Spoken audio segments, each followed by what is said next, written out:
Bonjour à toutes et tous, vous écoutez First Print, votre podcast comics préféré pour une nouvelle émission à la croisée du back issues et du thématique, puisque aujourd'hui avec l'ami Corentin ici présent, hello, on va se poser sur notre canapé et faire un premier bilan sur l'Energonverse. Alors l'Energonverse, qu'est-ce que c'est ? C'est tout simplement l'univers partagé qui s'est créé sous l'impulsion d'un nouveau partenariat entre Skybound, le label d'édition de Robert Kirkman, créateur de The Walking Dead, Invincible, Outcast et j'en passe, et de Hasbro, au moment où en fait Skybound a récupéré les licences pour Transformers et G.I. Joe. Alors comment ça s'est fait ? Concrètement, au départ a été publiée une première série qui s'appelle Void Rivals, qui est dessinée par Lorenzo De Felici, un dessinateur italien avec lequel Robert Kirkman avait collaboré auparavant sur Oblivion Song. Et en fait, cette série, quand elle avait été annoncée en VO, Image et Skybound avaient dit c'est le point de départ d'un nouvel univers partagé. C'était le nouvel univers partagé de Robert Kirkman, le créateur de Walking Dead. Donc, il y avait beaucoup d'attentes et surtout beaucoup de mystères. Un mystère qui a réussi à être conservé jusqu'à la date de sortie du premier numéro de Void Rivals, dans lequel nos deux héros, dont on va reparler juste après, se retrouve face à un Transformer. Et donc là, le big deal est révélé au grand jour. L'alien bleu, là. C'est ça, exactement. Avec Vincent Lagaffe, qui est de retour d'ailleurs à la télévision. Mais il est dans l'Energonverse aussi. En 2025. Oui, c'est lui le boss de fin. Quelque part. Donc c'était la grande révélation. Void Rivals, en fait, c'est le point de départ de l'Energonverse, un titre qui mêle à la fois cette création originale, mais aussi une nouvelle série Transformers pilotée par Daniel Warren Johnson, l'immense Daniel Warren Johnson, mais aussi avec la licence donc G.I. Joe, qui elle n'a pas eu droit à une série régulière directement, mais d'abord à 4 mini-séries qui se concentrent sur des personnages iconiques de cette licence, puisque en fait l'intérêt aussi de l'Energonverse, c'est que c'est un univers qui se crée, c'est-à-dire que on est sur une planète Terre où on va découvrir que les Transformers existent, et la découverte des Transformers et de l'Energon, qui est donc l'énergie qu'ils utilisent pour fonctionner, va être le point de départ de la création de l'unité de G.I. Joe, en fait, de la façon dont Cobra va aussi instaurer une sorte de nouvel ordre mondial, tout simplement. Donc, en VF, c'est Urban Comics qui a commencé à publier ses titres depuis 2024, avec dans l'ordre vraiment, en fait, ils ont suivi l'ordre chronologique de sortie des titres, c'est-à-dire avec un premier tome de Void Rivals et de Transformers, puis en amenant chacune des mini-séries, donc dans l'ordre Duke, Commander Cobra, Cobra Commander, je sais pas pourquoi je dis toujours à l'inverse, c'est trop bizarre. C'est bizarre. Parce que à chaque fois. Donc, Commander Cobra, puis Scarlet et Destro. Tu l'as redit là. T'as redit Commander Cobra. C'est vrai. Je te jure. Ouais, mais je dois avoir un truc, on m'a manipulé le cerveau quand j'étais petit, je sais pas, c'est trop bizarre. Ouais, c'est trop bizarre que j'arrive pas à le dire correctement, mais bon. Bref, donc Cobra Commander, Duke Cobra Commander, on a Scarlet, on a lu le podcast. Hein, voilà. On arrête First Print. Donc Scarlet et Destro, et justement puisque la série de G.I. Joe doit arriver cet été chez Urban Comics, moi ça faisait quelque temps que je t'avais dit, Corentin, et si on faisait juste un premier point justement avant cette deuxième porte d'entrée peut-être que constitue l'arrivée de la série de G.I. Joe, faisons un premier point sur est-ce que l'Energonverse au final c'est bien ou pas. Et donc on va vous proposer cette émission dans laquelle pendant un peu moins d'1 heure je pense, on va vous dire juste ce qu'on a trouvé, qu'est-ce qu'on a pensé de Void Rivals, de Transformers et des 4 premiers titres G.I. Joe, pour se dire est-ce que au final tout ça vaut le coup, est-ce que Robert Kirkman et ses équipes créatives ont réussi à transformer, en tout cas à donner envie. Pas mal. Et ça a transformé l'essai, mais ça des fois tu vois, oui, ça m'arrive des fulgurances. Des fulgurances, voilà, c'est prends-en de la graine, Arnaud, du futur. Donc est-ce que voilà, ça vaut le coup? Est-ce que ça donne envie de s'intéresser à des licences comme Transformers et G.I. Joe, dont on va être assez honnête, ça c'est pas forcément les licences les plus populaires en France.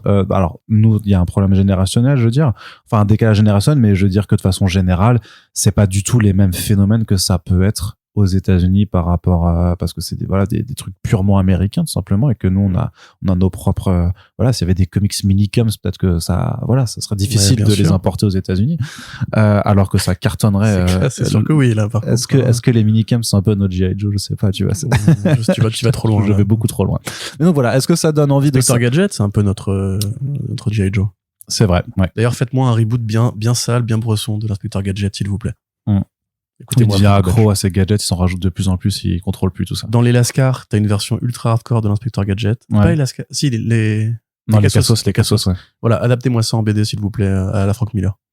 Voilà, donc est-ce que ça donne envie de s'intéresser à ces licences qui sont pas forcément les plus populaires et qui ont pas toujours été très bien traitées, même apporté en fait en comics en France. Alors Vestron a fait pas beaucoup de G.I. Joe et de Transformers, mais alors c'était d'autres séries qui faisaient pas partie, parce que là c'est vraiment aussi le côté, c'est un nouvel univers, et on représente alors des personnages et des concepts qui sont bien connus, mais un peu façon Ultimate, quoi. C'est-à-dire c'est sous un nouveau jour, c'est pas exactement comme ce que vous avez connu. Et donc, ça permet aussi d'attirer pas mal de nouveaux lecteurs. On commence peut-être par Void Rivals alors, dans l'ordre, puisque c'est bien le point de départ de cette Energonverse. Corentin, de quoi ça parle au départ, Void Rivals? Void Rivals, ça parle de deux peuples qui sont vraiment, comme dans le Grand Fossé d'Astérix, deux peuples voisins et qui ont la même origine. C'est pas un spoiler de le dire, puisque c'est très très vite abordé. Mais qui sont en guerre, en fait, depuis très très longtemps. Au point, c'est Corée du Nord, Corée du Sud, hein, on va dire. T'as un côté plus religieux, un côté plus scientifique, et on comprend en fait que l'une des deux factions est en train de perdre et doit envoyer un pilote pour récupérer des ressources en eau. Voilà. Le camp des scientifiques envoie leur meilleur pilote, le fils du patriarche local, pour aller intercepter ce vaisseau ennemi. Et en fait, les deux vont s'écraser sur le même astéroïde. Enfin, la même planète astéroïde, le même planétoïde, on va dire. Planétoïde inhabité, ouais. Et seront obligés de collaborer pour s'en sortir, pour quitter ce monde. Et ensuite, s'amorce une longue série d'événements où on comprend que c'est plus compliqué, qu'il y a des intrigues politiques, quelle est vraiment l'origine de leurs deux civilisations. Alors c'est un homme et une femme, hein, évidemment, parce que c'est tout l'intérêt de cette série, c'est que c'est une romance déguisée. Spoiler alerte, je ne sais pas si vous avez déjà eu de la fiction, vous devez quand même vous douter qu'ils vont probablement finir par se faire des bisous. Avec quelques éléments qui sont assez originaux. Le héros a une main cybernétique, enfin un gant cybernétique qui sert un peu de compagnon de voyage aussi et d'ordinateur de bord.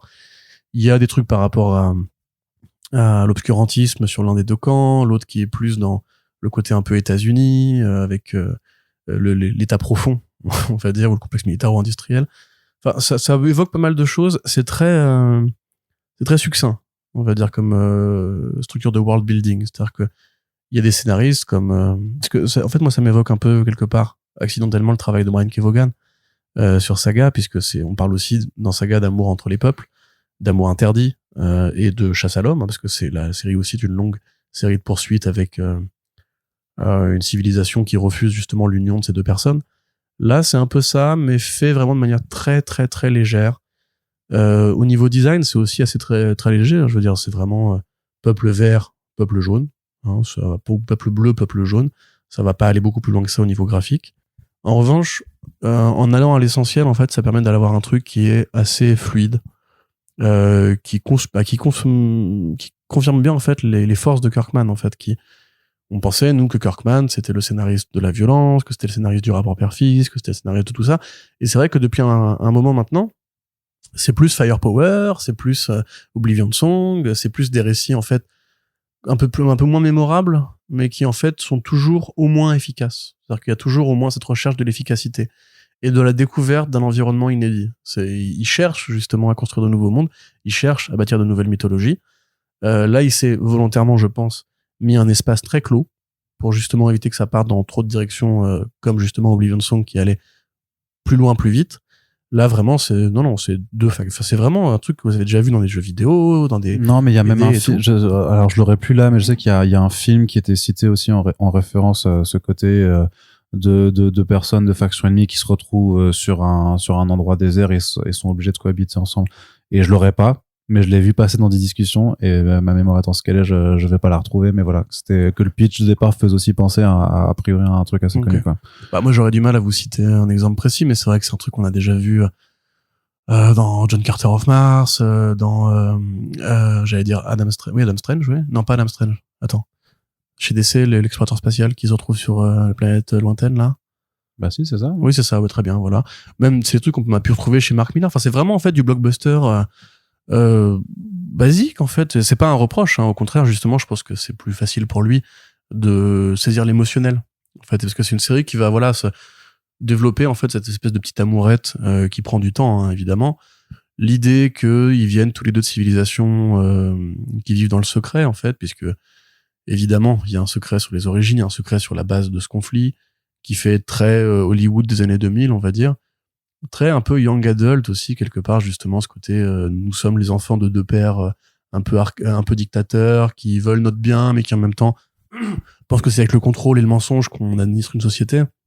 Alors que nous, qui sommes la génération suivante, on va plutôt essayer de se battre pour l'union entre les peuples, avec les bonnes valeurs. Un peu de Allfather et de Darkseid dans cette opposition. Un peu, ouais, un petit peu. Mais je te dis, en fait, c'est tellement, pas besoin de citer un film en particulier, c'est tellement, en fait, une convention des mondes de fiction que, voilà, c'est très, très évident. Voilà, je sais pas, Arwen et Aragorn, tu vois, genre, t'as tellement, en fait, de trucs comme ça, d'amour impossible entre des peuples qui ne sont pas censés se mélanger ou même sont ennemis, que, voilà. Au niveau du dessin, moi, je trouve quand même que Felici se fout un peu de la gueule du monde, dans le sens ça, c'est méchant, quand même. Bah, c'est-à-dire que... Dit comme ça, c'est quand même vachement méchant. C'est des fonds extrêmement vides. Vraiment très, très vides. Ça, c'est un truc qui, dès les premiers numéros, en fait, il commence à perdre cet effort. Le premier numéro est très beau.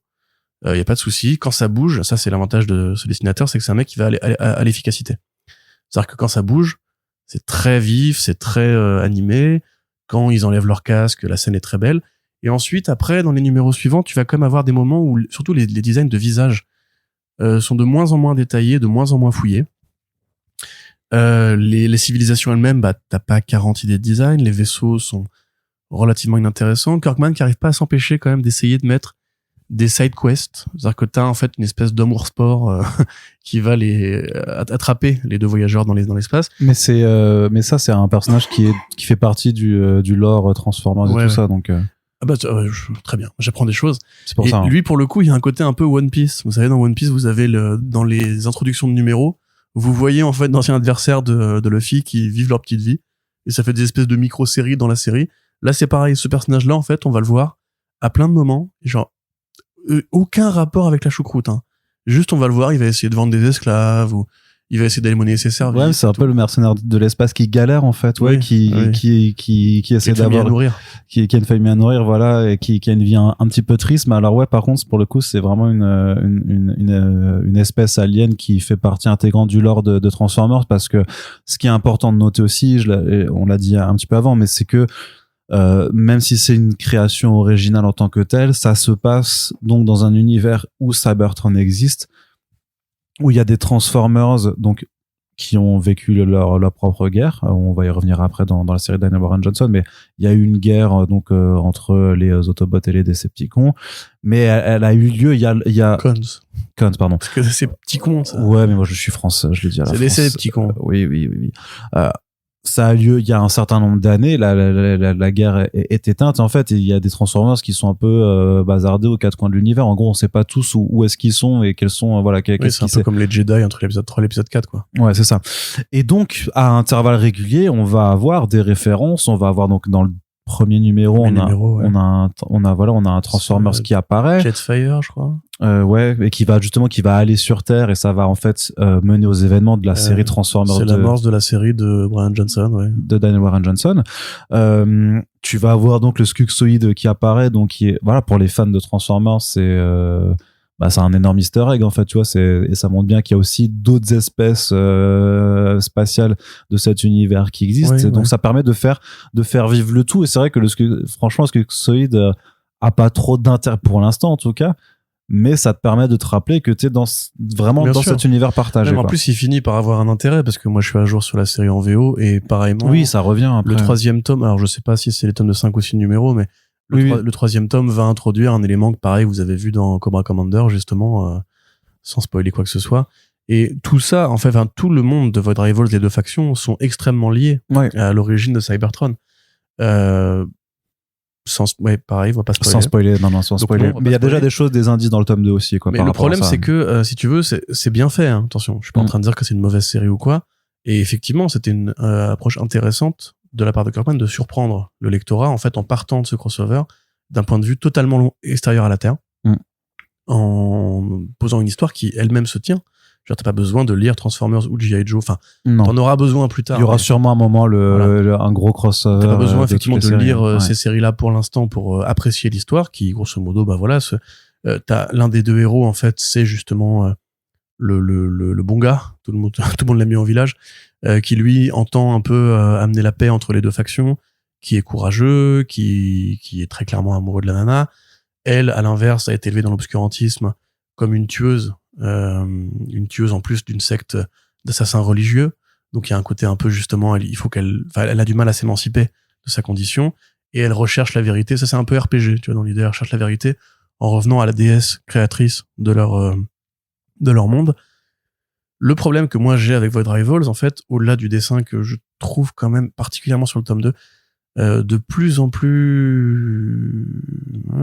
il dessine vite pour tenir la cadence, j'ai l'impression. Il dessine vite pour tenir la cadence. C'est vraiment ça. Et c'est vrai que quand tu sors de Oblivion Song ou même de Chroma qu'il avait fait juste avant, il y a un monde, quoi. Mais après, c'est parce que le monde de Void Rivals même en aussi... comparaison de Transformers et de ce que fait Tom Reilly sur les autres séries. Tu vois. Mais le truc, c'est que Void Rivals, en fait, même le chara design dans son ensemble est pas non plus ultra incroyable, que ce soit d'ailleurs, je parle des personnages, mais même de l'univers en tant que tel, c'est des formes géométriques assez simples, c'est très gris parce que les couleurs de Mateus Lopez aussi, tu vois, c'est un très bon, c'est lui qui met en couleur Mathias Bergara, donc il sait faire de très très belles couleurs. Mais là, clairement, on est dans le côté, en gros, c'est gris.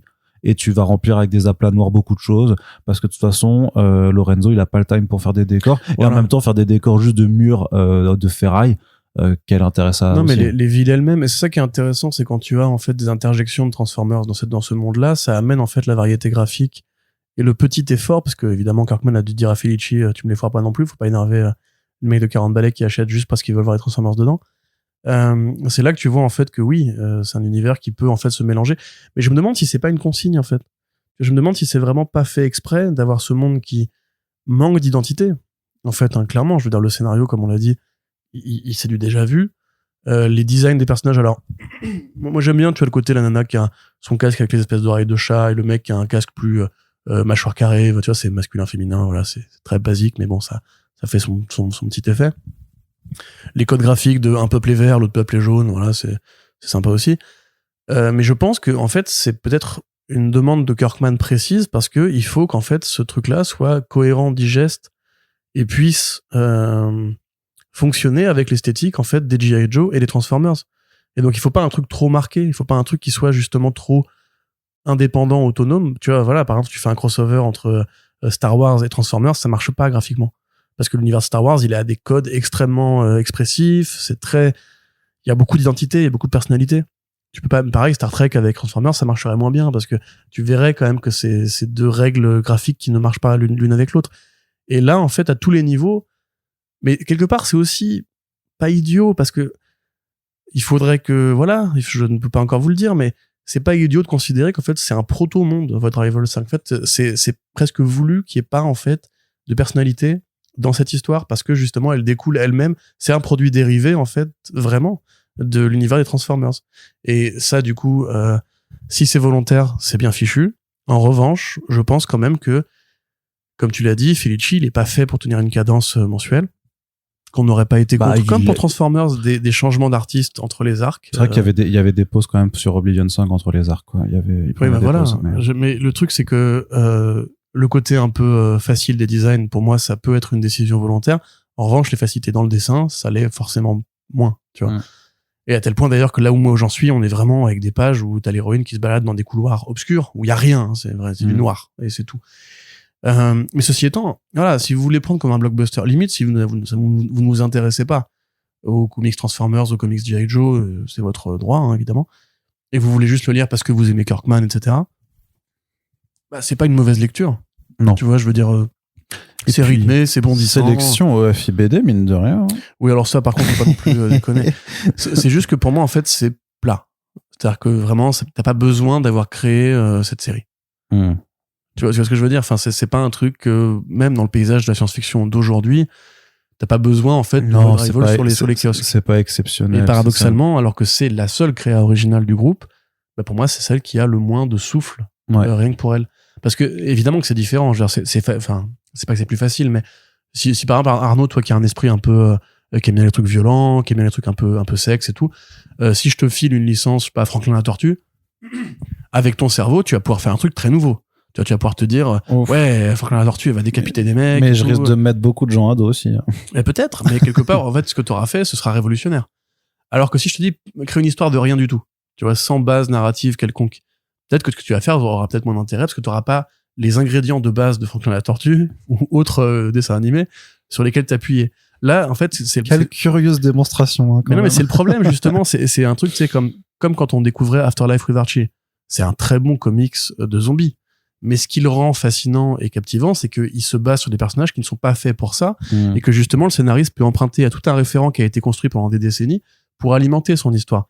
Et de la même façon, on est agréablement surpris de découvrir un Transformers pour adultes, hein, entre guillemets, parce que justement, Johnson, sans tricher avec les jouets qu'il utilise, il peut mettre de lui-même, et du coup, t'as la rencontre entre les deux, les bons ingrédients de base et ce qu'il met de lui-même. Alors que là, pour Void Rivals, Kirkman, il a rien sur lesquels s'appuyer. Donc, il doit créer une civilisation de zéro avec cette mission de devoir faire un véhicule pour les Transformers et pour les G.I. Joe.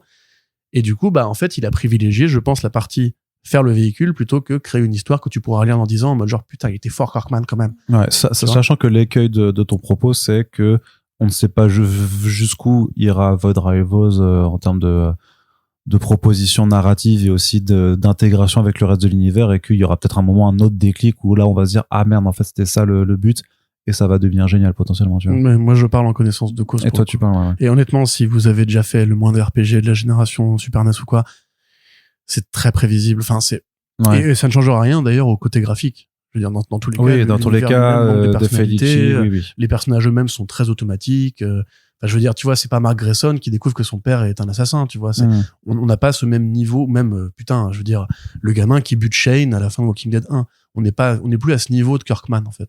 Là, on est dans un niveau où il fait du blockbuster, qui s'assume. Après, c'est de la licence, donc ça doit être mainstream aussi, ça doit pas forcément, tu vois, je pense bien que sûr. c'est... Mais quelque part, Transformers, la série elle-même, pour de la licence, c'est très adulte. Ben on y va justement, on y vient sur Transformers, donc la reprise par Daniel Warren Johnson, incroyable dessinateur dont vous savez Daniel fucking Warren Johnson. Ouais, complètement. Oui, je le dis souvent plus comme ça. Mais ouais, dont vous savez à quel point on aime l'œuvre. Artiste prodigieux, conteur fabuleux également. Hein. On vous rappelle que Extremity c'est incroyable, Do Powerbomb c'est incroyable, Murder Falcon c'est incroyable, Space Mullet c'était super cool, Beta Ray Bill c'était très très chouette, Wonder Woman Dead Earth, voilà, il arrive à tout ce qui touche devient de l'or. Il a un peu la pierre philosophale du dessin, ce monsieur quand même. Et donc là on le met sur les Transformers dont il a un grand fan. D'ailleurs on l'avait un petit peu interviewé là-dessus. C'est Midas. Parce que quand tu touches un certain l'or, c'est pas la pierre philosophale. Oui, ah oui, tu fabriques de l'or avec tu transformes oui, pardon, oui, effectivement, oui, voilà. oui, pardon. C'est le Midas du dessin. Donc, qu'est-ce que je voulais dire? Oui, il nous avait dit en interview qu'il était un très grand fan des Transformers. Lui, il a regardé le dessin animé, tout ça. Il était très content. Donc, d'autant plus content de pouvoir jouer avec cet univers. Surtout que là, il n'y a pas de continuité à s'imposer. C'est eux qui ont construit, cette histoire, cette continuité-là. Et donc, justement, Jetfire qui a été réveillé par Solila et son compère Bidule. Hein? Solila et Bidule. Ouais, Bidule, voilà. c'est son nom. C'est dur. Mais non, mais attends. Mais on s'en fout. Donc, par les deux héros de Void Rivals. Par les héros de Void Rivals arrivent sur Terre où en fait il y a un endroit où sont planqués les restes d'Autobots et de Decepticons. Qui va les réveiller, ils vont les réveiller, et en fait le conflit va immédiatement reprendre parce que eux ils ont pas oublié qu'ils étaient en train de se battre. Et alors bien entendu avec Daniel Warren Johnson, il y a aussi des personnages humains qui sont embrigadés, alors pas embrigadés mais embarqués dans l'aventure. Corentin, tu dis donc Transformers. Donc c'est Spike et son ami Carly qui tombent justement sur ce reste d'anciens vaisseaux où il y a des Transformers qui gisent. c'est aussi la première fois que l'humanité va se rendre compte de l'existence de Transformers, parce que c'est jamais apparu auparavant. Donc ça va toujours pas chez nous non plus d'ailleurs. Je suis un peu déçu. Bien dommage. Ouais, j'aurais bien. Que font les Japonais Arrêtez avec les Gundam, là, fait les Transformers. Donc Corentin, c'est du très bon Daniel Warren Johnson. Est-ce que c'est du comment on qualifie ça alors? Parce que moi je pense que c'est vraiment une série, pour le coup, qui a très certainement mis les gens aux Transformers.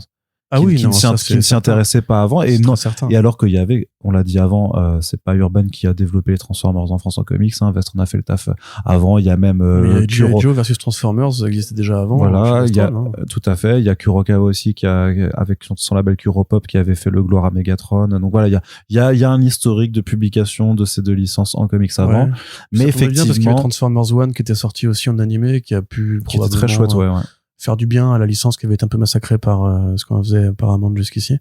Et donc, mais par contre, voilà, il y avait peut-être pas l'aura d'une maison d'édition aussi grande que Urban Comics. Il y avait peut-être pas l'aura aussi d'un auteur comme Daniel Warren Johnson sur la série. Donc, j'imagine que là, on réunit ce que tu disais un petit peu avant, on réunit un peu le meilleur des deux mondes pour cette série. Oui, je me demande si c'est Paramount Transformers. D'ailleurs, j'ai un doute. Mais aussi, oui. Si, oui. Je crois bien. Très bien. Ou Universal. C'est l'un des deux, en tout cas. C'est pas non, c'est pas Universal. Non, alors dans ce cas, c'est pas vraiment. Ça m'aurait marqué si c'était Universal. Mais pour est-ce que c'est du très bon Warren Johnson? Je ne sais pas. Moi, si vous prenez ces podcasts en cours de route parce que vous voulez apprendre qu'est-ce qui se passe au niveau des comics Transformers et G.I. Joe, et que vous n'avez jamais lu Daniel Warren Johnson, j'aurais envie de vous dire, c'est une bonne porte d'entrée, mais préférez d'abord lire ses récits autonomes, parce que c'est là qu'il est le plus libre de ses mouvements. Mais ceci étant, j'ai pas l'impression que Kirkman lui ait donné non plus beaucoup de directives, en l'occurrence, et que c'est vraiment, en fait, une relation de confiance et un truc qui s'est joué au talent, en fait. Kirkman, comme quand Hunter Gorinson découvre Patrick Orzaff, il y a un côté un peu, a posteriori, évidemment, de Beneath the Trees, mais il y a un côté un peu, ce mec, c'est un bon, je vais le laisser bosser, et je suis sûr qu'il va me faire un truc très bien. Avec évidemment la contrainte de se dire qu'il y a quand même des paliers temporels à passer pour que l'univers soit en cohérence et bien digeste. Et on les voit quand on lit toutes les séries en parallèle, ce qui a été mon cas. C'est facile de voir justement ce que Kirkman met au niveau de la frise chronologique. Mais pour le reste, les thèmes, l'énergie qui est déployée, j'aurais préféré qu'on termine par Transformers, pour être honnête, parce que c'est pour moi le meilleur en fait de ce qui sort actuellement sur l'Energonverse, et c'était pour faire un comparatif avec G.I. Joe. J'ai beaucoup aimé les séries de G.I. Joe, mais tu sens quand même que c'est des projets de commande, à mon sens. Tu sens que les scénaristes et les dessinateurs s'amusent, ils sont contents, ils ont envie de faire un truc bien, ils ont envie de prendre au sérieux ces univers-là. Alors que pour Johnson, il n'y a aucun effort de déployer. C'est-à-dire que pour lui, c'est pas bizarre de prendre les Transformers au sérieux. C'est pas un truc, en fait, où il s'est dit comment je vais faire. Pour lui, en fait, Transformers, c'est sérieux depuis le départ. Et il déploie beaucoup plus d'investissement, beaucoup plus d'énergie, une vraie envie, en fait, de enfin avoir ces jouets dont il rêve depuis qu'il est petit, entre les mains, pour faire ce qu'il a exactement envie de faire. Et c'est ça, en fait, qui fait la différence entre un bon comics et un bon comics à licence. C'est que, comme tu le dis, il n'y a pas besoin d'être fan de Transformers pour aimer cette BD, il y a besoin d'être fan de Daniel Warren Johnson, puisque ça ressemble à ce qu'il fait d'habitude. Vous allez avoir ce propos immédiatement sur la morosité du quotidien et le côté un peu, putain, c'est triste tout ça, avec le héros dont le père est alcoolique morbide, il est bourré dès 14 heures et tout, et puis clairement c'est pas un très bon père, il est revenu traumatisé de la guerre et tout. Vous allez avoir des combats où ça défonce tout, où vraiment les Transformers, quand ils se cognent sur la gueule, qui se font que des prises de catch, mais vraiment ils se font des German suplex et tout, mais en veux-tu, en voilà, avec ce dessin et il se déglingue extrêmement la tête, généreux, où tout joue sur la ligne de fuite et la perspective, où vraiment quand comme dans la fameuse patate de Wonder Woman au début de Dead Earth, où vraiment tu ressens l'intensité de ce coup, et en plus là c'est des robots géants, donc c'est évidemment intéressant de les mettre se bourriner. Il y a aussi une envie de casser les jouets quelque part, parce que c'est quand même assez violent assez vite, et on t'explique que ces personnages-là, même si ce sont des jouets plastiques qu'il faut quand même pas trop abîmer, tu vois, c'est un peu le problème justement qu'on a avec les comics à licence en général, c'est que il faut toujours que la franchise soit bien présentée, soit vaillante, qu'il n'y ait pas ce côté un peu aller trop dans le noir, etc. Là, pour le coup, on a Optimus Prime qui s'arrache le bras pour taper sur la gueule d'un mec, tu vois. Et c'est littéralement ce que je vous décris. Et pareil, les Decepticons, c'est pas des méchants de dessins animés. Ah non, ils sont ultra voilà, méchants. Il y a un hôpital où il y a un mec en train de faire une opération qui a probablement crevé, le Decepticon, il tire sur l'hôpital. Ah ouais. Où il y a un enfant qui est en train de mourir. Et voilà, cette intensité, en fait, ce côté... Ça reprend des éléments de façon en plus assez classique aussi, mais sous un jour, enfin, la rivalité de Starscream par rapport aux Decepticons, qui lui, vraiment, le mec, tu sais, vraiment... qui veut être calife à la place du calife. C'est ça, c'est Is No Good, j'allais dire, c'est vraiment le Is No Good des Transformers, quoi, mais qui utilise de tous les subterfuges pour essayer d'asseoir son autorité. Donc ouais, et puis les Decepticons, ils sont vraiment pas tendres même entre eux, quoi. Il y a notamment dans le tome 2 justement un combat alors c'est entre Starscream et alors l'autre, je crois que c'est Soundwave. Le bleu là. Ouais. Mais comment ils s'envoient sur la gueule, c'est ultra hardcore, quoi. Ouais. Et même parce que même si c'est des robots, t'as un côté ultra organique où en fait c'est des boulons et des fils et des câbles, mais ça pourrait être des viscères, quoi. En fait, avant ce côté, en fait, ouais, on va essayer de rendre des robots le plus organiques possible et qui rend hyper bien, et notamment parce que c'est vrai que Daniel Bryan Johnson illustre le premier tome, après c'est Rory Corona qui reprend les dessins, et pour moi il est métamorphosé, parce que Rory Corona, on l'a vu notamment avec ce qu'il a fait avec Scotty Young, où c'est toujours très beau. Là, pour le coup, il se plie à l'exercice de dire, bon, je dois coller un peu au dessin de Daniel Bryan Johnson, je dois un peu suivre sa ligne et je dois essayer de faire à peu près pareil. Et vraiment, moi, ça m'a bluffé quand je me rappelle quand j'avais vu en VO le Transformers 7, du coup, c'était le premier numéro de Corona, j'ai fait, ah ok, le type il a vraiment compris, quoi. Il a et c'est pas du pastiche parce qu'il garde son trait aussi, parce que personne ne peut imiter Daniel Bryan Johnson comme ça. Mais pour le coup, ça assure une continuité graphique, et comme c'est Johnson qui continue d'écrire, j'imagine que la collaboration avec le script, je pense qu'il essaie aussi d'infuser comme sa mise en scène en lui disant, voilà comment moi je l'aurais mise en scène. Il est artiste, évidemment. Tu vois, donc ça fait que on perd jamais en intensité, en fait. Il y a aussi une consigne implicite quand tu passes derrière Daniel Bryan Johnson. Enfin, je veux dire, ça doit être tellement dur. Le mec, tout le monde sait que c'est une des brutes de l'industrie moderne et que voilà, tout le monde lit ce qu'il fait, ne serait-ce que pour le graphisme. Apparemment, il y a une présence de la mort. C'est un élément qui manque un peu justement dans les comics G.I. Joe pour le moment, c'est que ils font plus dessins animés. Ils font plus dessins animés, je trouve, que ces comics-là qui font BD en fait d'auteur. Avec cette présence, désolé, cette idée aussi, pareil, que c'est un peuple qui est en voie d'extinction, les Autobots, et que c'est pas anodin quand il y en a un qui se fait chlasse ou quand il y en a un qui risque de mourir. Il y a un côté un peu le géant de fer, tu vois, dans ce côté sacrificiel, en plus de Optimus Prime qui en fait c'est un peu le Superman de cet univers-là, c'est-à-dire qu'il voit la vie d'abord avant de voir les querelles de clocher entre robots bagnoles et robots avions. Et voilà, moi je suis pas un fan des Transformers, je suis même d'ailleurs plutôt hostile au concept. En général, ouais, tu dis que c'est de la merde, hein. Pas loin, enfin c'est-à-dire que je trouve ça un peu ridicule. Que tu l'as déjà dit en podcast. Mais même le concept me paraît idiot. Pourquoi des aliens se transformeraient en camtar? Enfin, je trouve ça ridicule. Alors, on va me dire, oui, mais c'est quand ils arrivent sur une planète, ils prennent la forme de l'élément le plus logique. Non, mais je connais. Pour passer inaperçu. Moi, j'ai grandi avec les Animutants. Voilà, qui sont une version Beast Wars, je crois que ça s'appelait en VF. Beast Wars, ouais. Qui est un dessin animé fait en 3D avec des graphismes de cinématique de PS1, ouais. Ou de PS1 même à l'époque. PS1, c'était, ouais. Voilà, avec Optimus Prime, Optimus Primal, maximalisation, il se transformait, c'était incroyable. Et il y avait déjà d'ailleurs Megatron qui était un maximalisation. Ouais, alors que Autobots Rollout, tu vois, là. Mais je trouvais ça beaucoup plus stylé, tu vois. C'est des dinosaures qui combattent des gorilles et des rats et tout. Parce que t'avais les figurines aussi, qui étaient géniales, qui se transformaient, où tu changeais la... Ouais, moi, Johnson, sur un Beast Wars qui se passe dans l'ancien monde avant les humains, mais j'y vais tout le temps, tu vois. Même je trouvais que c'était assez... Bon, peut-être que c'est le regard d'enfant, mais il y avait un côté un peu spirituel. Oui, quand même, non, quand même, oui, je pense que c'était... Ouais, mais il y avait ce truc par rapport à l'âme et tout. Enfin, c'était vraiment bien foutu. L'âme, c'était une chanteuse de variété pas ouf. Comme ta blague, du coup. Ah oui, voilà. C'est ça, hein. Jamais terrible, hein, jamais terrible. Donc, moi, c'est ça que j'aimais bien. Et quand j'ai grandi, que j'ai découvert que c'était en fait un camtar, un F-16, un tractopelle et compagnie, enfin, je trouve ça ridicule, vraiment. Donc, de base, moi, je suis pas client de ça. D'ailleurs, je suis toujours pas client quand je vois justement Optimus Prime qui se transforme en camion. Je me dis, mais attends, mais t'es un alien. Tu te transformes déjà en camion sur ta planète, ça n'a pas de sens. Parce qu'un 36 tonnes, un 36 tonnes qui rentre dedans, ça, c'est pas mal quand même. Mais pourquoi l'alien, naturellement, a une forme de 36 tonnes? Alors qu'il vient d'un monde étranger où il n'y a pas besoin de 36 tonnes, tu vois, où il n'y a pas besoin de trimballer des... Enfin bref, peu importe, c'est pas intéressant. Mais ce que je veux dire, c'est que voilà, moi, de base, en fait, je suis plutôt hostile au concept des Transformers. Ça ne me parle pas. D'ailleurs, en général, je trouve que les designs américains de ces robots, en fait, se ressemblent un peu tous. Et là, en fait, finalement, entre les mains de Johnson, il arrive à insuffler cette dose d'humanité, de gravité, de gravitas même, vraiment de gravitas. C'est-à-dire que tu sens quand même que, au niveau scénaristique, les choses ont un impact et des conséquences. Tu as les personnages qui évoluent, notamment le père du héros. Une façon aussi, vraiment pour le coup très adulte, de dire non mais attends, tu vois, tout ce cliché que t'as dans les films de science-fiction où les humains refusent de croire, où on va te dire ouais, le reportage où on voit les robots géants, c'est un truc maquillé, trafiqué, etc.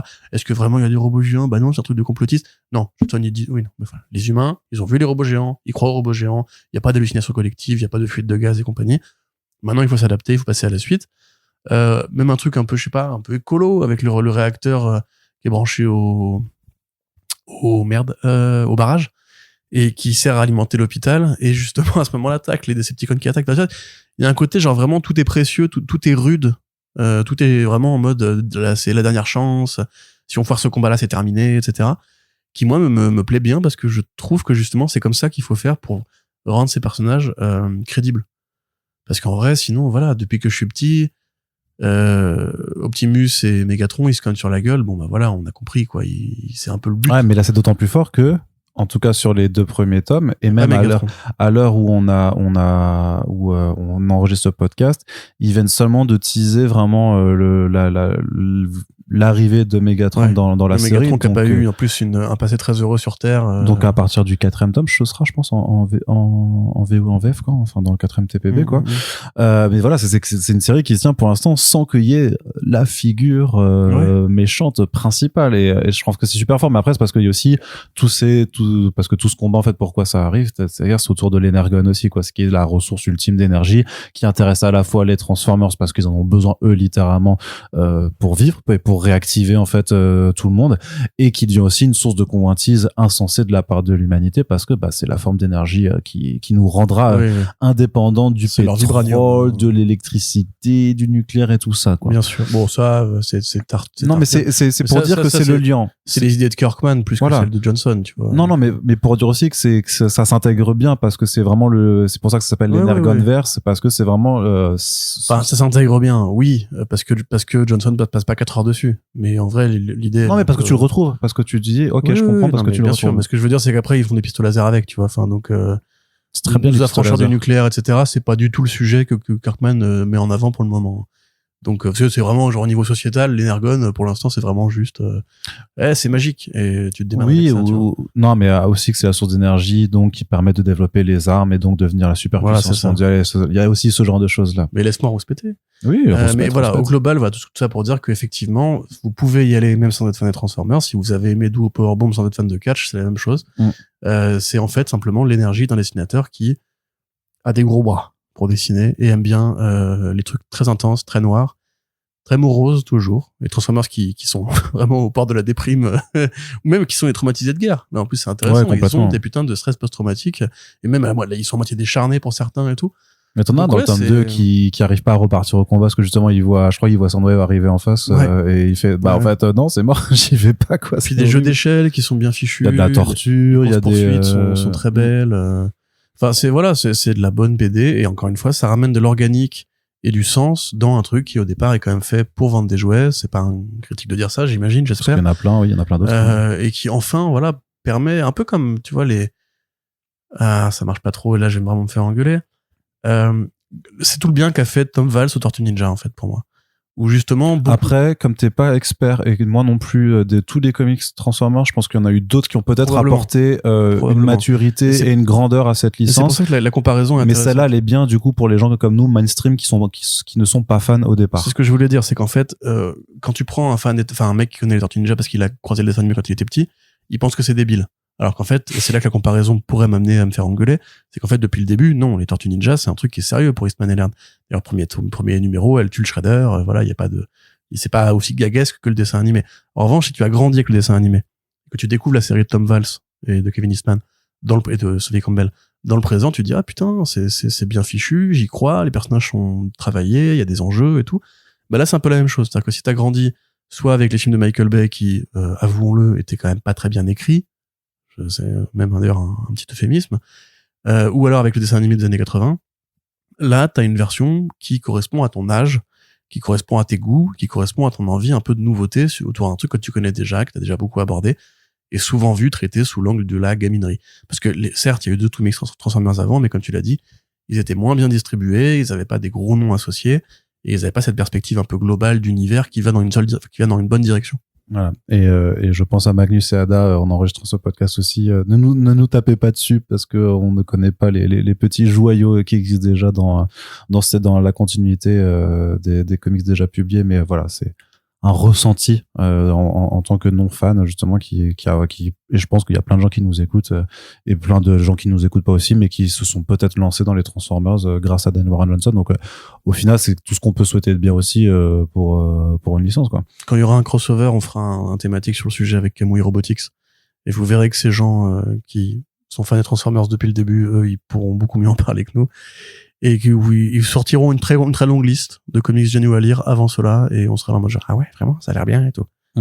Et pour le dernier pan de cet univers, parce que, comme je le disais, tout est lié avec l'Energon. Là, je crois qu'on dit l'Energon, mais fait chier. Donc, il y a Duke. C'est de la BD, on prononce comme on veut. Duke, Cobra Commander, non? Oui, si. C'est Cobra Commander, Cobra Commander. Scarlett et Destro, sachant que ce qu'on n'a pas dit aussi c'est la façon dont c'est intelligemment embriqué les uns avec les autres, c'est-à-dire que donc on disait que l'apparition d'un Transformers dans le premier numéro de World Rivals mène à la série Transformers et qu'un événement de Transformers 2 mène au lancement de Duke, puisque en fait Duke est dans un avion en train de faire une mission de reconnaissance avec un de ses amis et ils vont tomber sur un Decepticon qui va éclater littéralement entre ses mains son pote pilote lorsqu'il s'éjecte de son avion. Donc lui il est complètement traumatisé par ce qu'il vient de vivre et de ce qu'il vient de voir. Il en parle au gouvernement, sauf que le gouvernement lui fait il sent qu'on lui cache quelque chose, et donc là ça démarre. En fait le premier titre part vraiment qu'une sorte de polar un peu la mort dans la peau, tu vois, où course poursuite, où il est poursuivi du coup par les forces de son gouvernement qui l'a trahi, qui ne veut pas lui dire qu'est-ce que c'était, qui essaie de lui dire mais non, t'as halluciné, il y a pas de robots gens qui existent, et lui il est persuadé que si. Et tout ça va après enclencher le fait que les Transformers existent, donc en fait leur source d'énergie existe aussi, donc ça va motiver aussi d'autres acteurs petit à petit à vouloir s'accaparer l'Energon pour pouvoir développer pour Cobra développer la superpuissance de cette société de Cobra là, pour Destro pour devenir le marchand d'armes ultime de la planète, et ainsi de suite. Alors qu'est-ce qu'on en pense de ces quatre titres, Corentin, qui sont en fait vraiment simplement des mises en place de pions pour le vrai titre G.I. Joe qui s'est lancé l'automne dernier aux États-Unis et qui arrivera cet été chez Urban. Alors pour Duke, déjà c'est là que je parlais de comics à la commande. C'est très architecturé comme en fait un film d'action pas lambda mais bien fait. C'est-à-dire que voilà, on commence, on est tout de suite dans les chaussons, on nous présente le super soldat qui a eu des rôles sociaux, qui a eu des actions casque bleu, qui est un bon gars, qui est le bon soldat, et qui va être écrit et caractérisé tel quel. Voilà. Duke, c'est le Captain America de cet univers. Donc il va effectivement partir dans une série de rencontres qui font point A, point B, point C, point D, point A. C'est tout à fait traditionnel. Ça pourrait être un très bon film d'ailleurs d'animation de G.I. Joe, en demeurant cette première entrée en matière.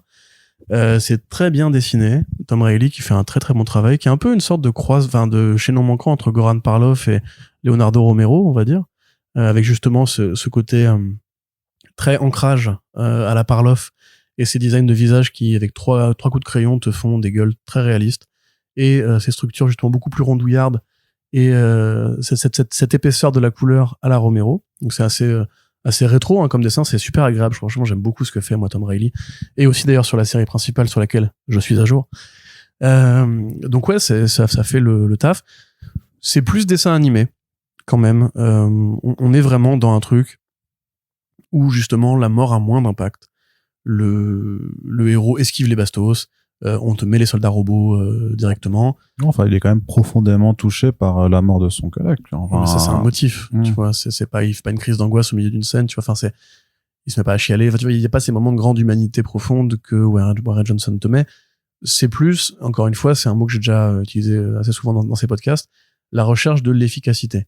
C'est-à-dire, mettons, toi, lecteur, qui aime Batman et qui aime Spider-Man, tu ne connais pas l'univers de G.I. Joe, voici la porte d'entrée, prends-moi par la main, mon cousin, je t'emmène dans le monde magique des soldats du futur, des terroristes sexy avec des lunettes et un petit débardeur, des hommes militaires qui ont tous un surnom ultra stylé et qui ont tous une spécialité, une compétence incroyable, et des rebondissements en fait qui sont vraiment en fait des structures de scénario super rigides mais qui sont efficaces parce que on n'a pas l'habitude de voir en fait ce sérieux et ce maintien sur justement des comics qui évoquent plutôt généralement des lignes de jouets. C'est-à-dire que c'est pas fan service. Il y a du fan service. Si vous connaissez la licence, vous allez reconnaître les soldats qui sont évoqués. Vous allez reconnaître vous allez dire c'est la première rencontre entre la baronesse et Duke, incroyable. Et là un mec normal va se dire je sais pas qui c'est et tout. Mais le comics du coup te donne les éléments qu'il faut pour comprendre et appréhender tout ça. Et t'as cette structure même un peu Marvel Studio-esque, on va dire justement avec la fin ouverte qui te dit bienvenue dans la Avengers Initiative, bienvenue chez les G.I. Joe. C'est cette rampe de lancement en fait qui est bien foutue, qui te met un peu un petit côté film d'infiltration, jeu d'infiltration à la Kojima aussi quelque part. C'est moins bien développé à mon sens parce que le problème c'est pas un problème, c'est fait exprès, c'est Captain America encore une fois. Le personnage de Duke a moins de caractère et c'est normal puisque c'est le membre d'une équipe et c'est l'équipe que tu vas suivre dans G.I. Joe et pas Duke tout seul. Que Cobra Commander, où là, pour le coup, on est plus sur l'origin story d'un super vilain. Et d'un super vilain qui, en l'occurrence, est un vilain raté. C'est-à-dire qu'en fait, Cobra Commander, que généralement dans les dessins animés, tu vois... Alors, j'ai quand même fait l'expérience de voir suffisamment d'épisodes de G.I. Joe quand j'étais petit pour voir de quoi je parle. Le Cobra Commander lui-même, en fait, c'est le Dark Vador des petits. Hein. C'est vraiment le masque, on voit jamais sa gueule, il a une voix de méchant, un rire de méchant, un uniforme militaire fasciste, voilà, c'est bien l'image que tu veux envoyé au gamin, genre lui c'est le vilain. Et chez G.I. Joe en plus il y a ce truc cool qu'on voit jamais son visage, tu vois. Et là pour le coup la série, je sais c'est Felici aussi au dessin, je sais plus. Non, pas du tout, c'est un italien effectivement, mais non c'est pas, faut que je change, mais effectivement là on respecte ce côté-là et on va partir vers un truc justement plus alien, pas la licence de film, l'adjectif alien, puisque en fait voilà, on t'explique que le Cobra Commander c'est bien un humain, il y a pas de doute là-dessus, mais il a été recueilli par une civilisation reptilienne, enfin humano-reptilienne, qui s'appelle Cobrala, effectivement. Que à Cobrala, c'est devenu un ingénieur militaire ou un ingénieur scientifique qui veut développer des armes pour que Cobrala prenne le contrôle du monde, en fait, entre guillemets. C'est un peu les Inhumans, en fait. C'est une civilisation qui, grosso modo, est très proche de la Terre, mais qui ne veut pas en entendre parler. Qui est un peu planqué. Voilà. C'est Andrea Milana qui dessine. Milana. C'est que des Italiens, enfin, il y a beaucoup d'Italiens. Il y a beaucoup d'Italiens, ouais. Parce que sur Scarlet, c'est Marco Ferrari, j'imagine qu'il est aussi. Ferrari, oui, il y a des chances que ce soit, oui. Plutôt italien. C'est pas un nom turc, en tout cas. Non. Donc, voilà. Pour obtenir les faveurs, parce qu'il y a un peu un côté aussi directeur Krennic dans Star Wars Rogue One. C'est qu'en fait, il est vu comme un loser. Enfin, pas un loser, oui, comme un usurpateur, en fait, par le haut commandement de Cobra. Voilà, il est pas considéré par ses pairs, clairement. Mais lui, il aime vraiment sa putain de civilisation, il a envie, en fait, de faire le taf. Et donc, il est tombé sur un robot tombé du ciel, justement, qui s'appelle Megatron. Et il a découvert l'existence de l'Energon. Donc, il part sur Terre à la recherche de l'Energon, avec un garde du corps, entre guillemets, garde du corps un peu énervé, d'ailleurs. Et là, en fait, il va croiser une sorte de petite troupe de redneck, de vrais redneck, hein, pour le coup, des bikers, qui, sans le vouloir, sont tombés sur la source de l'Energon. Et là, justement, c'est assez intéressant comment c'est fait parce que c'est beaucoup plus violent ou adulte que ce que je ne pensais pour une série, justement, de cet univers-là. C'est même hyper énervé, hein, parce qu'on découpe des types à la tronçonneuse. Enfin, c'est en termes de violence graphique. Bah, de toute façon, il le disait parce que c'est Williamson qui écrit aussi, puisque c'est lui qui a fait les 2 titres de lancement, donc Duke et Cobra Commander, que là, il voulait vraiment une approche d'horreur aussi sur cette série, quoi. Donc ouais, c'est les Dreadnoks, les bikers en question. Et ouais, c'est tout le monde est putain de violent, quoi. Vraiment, c'est nous on tire, on découpe les gens, on les écartèle, on les décapite, on fait ce que vous voulez, mais il y a pas de limite en fait à la violence là-dedans. Voilà, et le Cobra Commander lui-même qui au départ est présenté en fait comme ce raté un peu de la hiérarchie de Cobra là, qui est un aristocrate pincé en fait, qui méprise, qui est très élitiste en fait, il méprise vraiment l'humanité, il méprise les questions qu'on lui pose, il a une mission, il se prend pour un intellectuel génial qu'il faut pas contredire, etc. Dès qu'il se fait capturer, justement, il y a un truc plus pervers. En fait, tu vois que oui, c'est un génie du mal. Mais c'est un génie du mal qui fout. C'est un dangereux psychopathe. Et là, justement, tu commences à appréhender, en fait, le degré de dangerosité que ça va représenter pour plus tard. Là où, justement, Duke était plus effacé. la série marche beaucoup grâce au caractère en fait du Cobra Commander. Ouais. Et à ce côté, non seulement c'est un trou du cul, mais en plus t'as un peu envie qu'il s'en sorte pour voir où ça va, tu vois. Ouais, c'est clair. Et ça, c'est vraiment bien fichu de la part de Williamson, qui de toute façon était bon un peu écrire des vilains, il y a pas tout à fait nouveau. Et puis il peut avoir une écriture assez cruelle hein, quand il faut. Graphiquement, c'est aussi assez plus coloré, c'est plus nappeux, plus vaporeux. Et aussi, peut-être, le seul critère un peu décevant, c'est que c'est dans le bayou, en fait. Et du coup, ça manque un peu de perspective sur le côté... Après, c'est rigolo, parce que du coup, t'as vraiment cette rencontre un peu anachronique entre un mec qui est littéralement un alien dans l'autre monde, qui arrive dans le bayou au milieu des rednecks à Crète, et il y a blouson punk. Mais en même temps, cet artiste-là, moi, je le reverrais bien, tu vois. Parce que l'usage de la couleur, même le côté très organique de Cobra là, tu vois, au fait, ils cherchent pas à te les rendre agréables à l'œil, en fait. Ah non, pas du tout, ils sont bien moches. Tu vois, c'est qu'il y a un côté un peu cassé, même dans leur design, ou les trucs des yeux, là, qui partent un peu en vrille. Donc, en fait, ça fait effectivement plus comics d'horreur, c'est très bien gratté de ce point de vue-là. Pour parler de la suite, alors, bon, spoiler alerte, il va y avoir une rencontre qui va être décisive pour Cobra Commander, qui est celle de Destro, ou du Destro, comme il faudrait dire, parce que c'est le Destro, normalement. Ouais, c'est un grade. Destro, donc là, bon, celui-là, il est assez connu, en l'occurrence, c'est l'un des trucs qui m'a toujours plus intéressé dans la mythologie G.I. Joe, c'est le fils d'un marchand d'armes qui avait refusé de choisir un camp à l'époque des guerres entre l'Écosse et le Royaume-Uni, enfin l'Angleterre. Et pour ça, il a été puni, on lui a prostré un masque de fer sur la gueule, fondu sur le visage, et tous ses héritiers ont repris cette tradition, et donc ils ont tous le masque de fer sur la gueule. Et donc il y a un côté un peu noble, pareil, aristocratique dans le massacre, tu vois, c'est les Destro sont des marchands d'armes, enfin les Mac quelque chose, sont des marchands d'armes depuis des siècles. Et en fait, Destro, c'est un homme d'affaires. C'est-à-dire que c'est un peu un contre Tony Stark. C'est-à-dire que lui, les grands plans de Cobra Commander, etc., pour la conquête du monde, justement, Destro te dit, alors que généralement c'est plutôt un homme fidèle, Destro te dit, Cobra Commander, c'est un taré. Moi, je m'associe avec lui par intérêt. C'est ça, mais dès que je pourrais m'en débarrasser, je le ferai aussi. Voilà, on va voir jusqu'où ça nous mène, cette espèce de plan de conquête, machin et tout. Moi, ce qui m'intéresse, c'est de vendre mes robots soldats, quoi. Il y a un côté un peu géopolitique aussi, avec cette espèce de côté revanchard qui va prendre le contrôle d'une nation d'Europe de l'Est par coup d'État. Il y a tout cette critique des 1%, on va dire, ou du complexe militaro-industriel, où ils sont des galas, avec des banquets, ils picolent alors qu'ils vendent des armes qui bousillent le monde. Destro lui-même, qui est bien écrit, qui est écrit comme un personnage, en fait, dans ses bottes, qui... un peu à la Doctor Doom. Alors après, la correspondance physique se fait que, et puis il vient d'Europe de l'Est aussi, et puis c'est un aristocrate. Mais un peu à la Doctor Doom, en fait, c'est un vilain qui se laisse pas dépasser par ses émotions, mais il a des émotions. Tu vois, c'est pas une coquille vide, c'est pas comme Cobra Commander qui, justement, lui, tu te dis, oh là, c'est un serpent, le gars et tout, alors que là, pour le coup, non, Destro, c'est un humain, en fait. Et il voit venir ses adversaires, qui en plus sont un peu les deux petits cons disruptifs, on va dire, que t'as envie de baffer, qui eux, voilà, c'est juste de la statistique, ils voient pas le côté humain de la guerre et tout. Destro, voilà, qui va faire un pèlerinage sur les terres de ses ancêtres, qui va réussir un peu à tromper son monde et qui à la fin a une vraie trajectoire à lui. C'est pas juste le sidekick de Cobra Commander, il a vraiment eu du coffre et tout. Non, parce qu'en plus c'est tous des vilains qui ont leurs objectifs et qui sont tous vilains aussi en tant que. C'est ça que j'aime bien dans cette mini-série en particulier, c'est le côté, mais en fait c'est tous des raclures, clairement.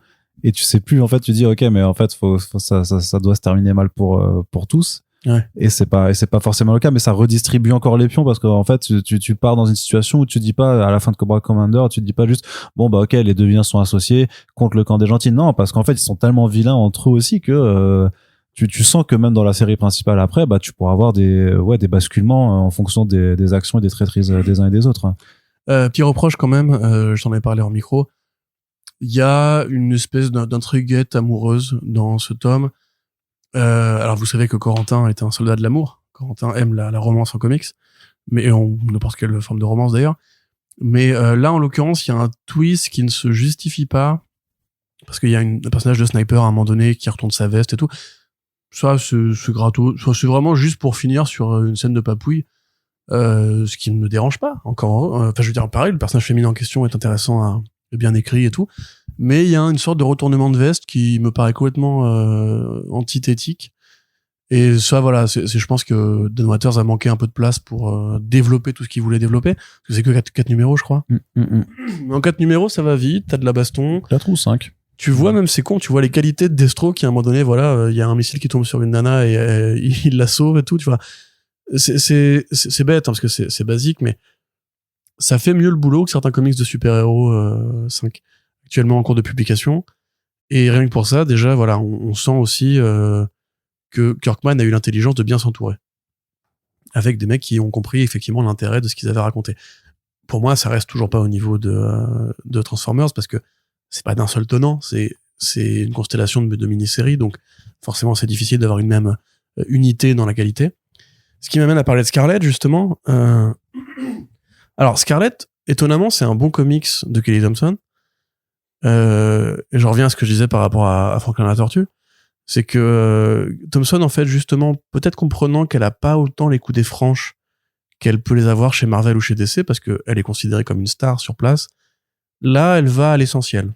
C'est-à-dire que Scarlet, donc, qui est, encore une fois, le portrait type de la super guerrière militaire, qui, en l'occurrence, a quitté l'armée pour prendre des contrats un peu de mercenariat, un peu d'armée privatisée, enfin, c'est pas très clair au début, mais en fait, elle a des valeurs. C'est une super espionne à la Black Widow, hein. C'est rousse plus je m'infiltre en robe sexy et tout. Voilà, c'est Black Widow chez G.I. Joe. Alors je sais pas comment c'est dans le canon classique en l'occurrence, mais sa meilleure amie, qui était aussi son ancienne colocataire, avec qui elle a été entraînée et formée, a disparu dans une mission d'infiltration et on est sans nouvelles. Au cours d'une de ces missions, elle retombe sur elle et l'autre là, avec un tatouage sur la cuisse, lui a indiqué ne me suis pas, ce qui signifie qu'il y a encore un dialogue qui s'écrit entre les deux. Et Scarlett, en remontant la piste de ce personnage, va finir dans le clan des Arashikage, donc une notion qui est ultra ancrée dans l'univers de G.I. Joe. En fait, les Arashikage, c'est un clan de ninja façon la main, hein, y a pas d'autre façon de le dire, de Daredevil. D'ailleurs, Arashikage, ça veut dire l'ombre de la tempête, pour ceux qui se posent la question, et c'est justement là que vient le personnage de Storm Shadow, le ninja blanc, Storm Shadow, qui veut dire aussi l'ombre de la tempête. Donc techniquement, il s'appelle Arashikage. C'est vrai, oui. Ce qui est toujours un peu rigolo. Mais du coup, ouais, voilà, ce ninja-là, qui est l'adversaire de Snake Eyes, qui est l'un des plus grands guerriers de l'univers de G.I. Joe, il fallait forcément l'introduire pour poser les racines. Et c'est avec Scarlett que ça se développe. Alors, pour les qualités, encore une fois, Thompson éteint un peu ce qu'elle a du mal à contrôler en général, qui est son dialogue Bendis, on va dire, ou son dialogue cool, son dialogue Marvel, son dialogue Dennis Hopeless, si tu veux pas que je dise Bendis. Là, ça va vraiment dans un côté serious business. Ouais. Il n'y a pas tant de vannes que ça, c'est vraiment juste, elle a une mission à faire. Storm Shadow lui-même est introduit, mais c'est pas encore un vilain. Pour l'instant, c'est juste Storm Shadow, et on sait pas exactement ce qu'on doit en faire ou en comprendre. Un artefact dont on comprend aussi qu'il est lié à l'Energon, ouais. Et un premier croisement entre Storm Shadow et les troupes de Cobra Commander. Et cette amitié, voilà, un peu irrésolue, qui pareil, hein, c'est commun, mais voilà, c'est Bucky et Cap, c'est le côté, est-ce que mon meilleur ami est passé dans le mauvais camp, etc. Enfin, truc qu'on a déjà vu souvent en fiction.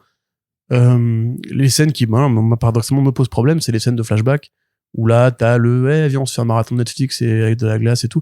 Voilà, tout ce côté, en fait, qui vraiment est étouffant dans l'écriture de Thompson, qui, en fait, je pense qu'elle a une notion du cool qui est tellement américaine et facile, en fait, que écrire des interactions humaines sans référence culturelle, sans ce côté on ne parle qu'en blague et tout, enfin, genre écrire une amitié sans forcément se retomber dans ces travers, qui pour moi c'est des travers, hein, je suis désolé, fait qu'en fait voilà, c'est pas naturel, c'est pas spontané, c'est pas fluide, mais en l'occurrence ça se restreint à quelques petits passages où, comme d'hab, elle s'écoute écrire des personnages qu'elle fondamentalement elle trouve cool, parce qu'elle a une notion du cool qui est extrêmement empruntée. C'est exactement pareil pour Birds of Prey. Birds of Prey, c'est bien quand elles sont en mission, mais dès qu'elle veut te développer les caractères des uns et des autres, elle les fait parler en blague, en référence, en second degré systématique. Et là, en tant que lecteur, tu dois te dire, ah, c'est vrai qu'elles sont cool quand même, et ça marche jamais. Parce que c'est pas comme ça qu'on fait. Voilà. C'est, mais voilà. Pour le coup, ça marche bien, parce que pareil, le graphisme est efficace. Un coup de crayon très européen. C'est encore une fois, des trucs qu'on connaît en comics. Je veux dire, c'est Black Widow qui va se faire former, chez la main, hein. Mais en l'occurrence, c'est normal, puisque la mythologie Real American Hero, qui a développé beaucoup l'esthétique et le narratif dans la ligne de jouets de G.I. Joe, elle apparaît en même temps que l'ascension de Frank Miller sur Daredevil, à l'époque de la mode des ninjas, à l'époque où justement c'est normal en fait de mettre militaire, robot et ninja dans la même phrase. On est à l'époque où il y a des films de science-fiction cyberpunk et des films d'American Ninja qui sortent régulièrement. Donc oui, ça nous paraît un peu couillon, mais là c'est fait de la bonne façon. C'est-à-dire que à la fois t'as le côté cliché du vieux sensei qui veut le vieux sabre, etc. Bon voilà. mais t'es dans G.I. Joe, t'es obligé Oui, de passer ça, par mais ça reste Mortal crédible, Kombat, quoi. c'est pas campy non plus, tu vois. C'est pas ça, comme- voilà. Et puis en tout cas, ça, ces éléments-là, elle les prend au sérieux. Elle fait pas une blague sur l'épée, elle fait pas une blague sur le ninja Non, blanc, parce que etc. l'épée, elle est vraiment puissante, et pour Voilà, le coup, quand parce tu que l'as, ouais. Tu vois, si c'était justement un film Marvel Studios, t'aurais un personnage qui fera un commentaire en mode genre, est-ce qu'on va vraiment laisser le ninja blanc immortel récupérer l'épée qui peut découper la terre et tout. Là, on n'a pas ça, tu vois. Ouais. On prend la mission au sérieux. Au niveau rebondissement, c'est bien. Au niveau utilisation de l'espace, il y a un côté un peu Die Hard aussi dans l'utilisation du building, qui est bien aussi. Enfin, Die Hard où pareil, c'est pareil, ça fait très jeu vidéo quelque part. Hein. Mais non, moi, franchement, moi, au global, je te dis, je sors de toute cette première vague plutôt séduit. Bah, c'est ça le bilan, c'est que en gros, c'était quand même 4 titres qui te donnent envie, en tout cas, d'aller lire la série régulière après. Mais je la lis. La série mais non, je sais que tu la lis, mais de façon générale, quoi. C'est un truc. Ouais, je la lis en général aussi. Hein. Je vais te buter. Non, mais oui, effectivement. Après, avec des forces et faiblesses, je préfère le trait de Tom Reilly qui, en fait, parle beaucoup plus à ce que moi j'aime dans les comics, et précisément dans les comics, parce que c'est des artistes que je pense que Tom Reilly, il faudrait qu'on l'interviewe un jour, mais il est assez conscient de ce qu'il prend aux autres, et pour le redigérer de la bonne façon. Je serais même pas contre, justement, qu'en fait, on fasse plusieurs séries. En fait, pas dans le sens où j'ai besoin de lire tous les mois beaucoup de G.I. Joe, mais que là, en fait, on voit justement plus de cet univers qu'on en a besoin immédiatement, et qu'en fait, tu pourrais t'imaginer que c'est un vrai univers partagé, pas juste avec Transformers et G.I. Joe, mais avec plusieurs séries de G.I. Joe, plusieurs séries Transformers, pour avoir un côté encore plus global, encore plus organique.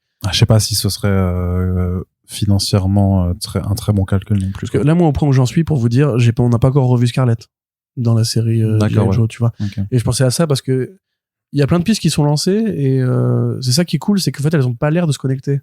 Tu vois, c'est-à-dire que c'est pas, en fait, juste 4 séries qui seraient justement 4 films Marvel avant le crossover. C'est vraiment des séries qui servent à introduire des facettes de la planète. Ouais, c'est ça, c'est vraiment placer les pions sur l'échiquier et de dire, bah après vous les reverrez, mais on vous dira pas quand. Ils vont pas tous se retrouver à la même. Exactement. Au même et endroit. comme tu disais tout à l'heure, c'est une des qualités de Kirkman qui sait ce qu'il fait. Il a toujours su ce qu'il fallait faire depuis Invincible. C'est un master planificateur. Voilà, dans la planification des événements.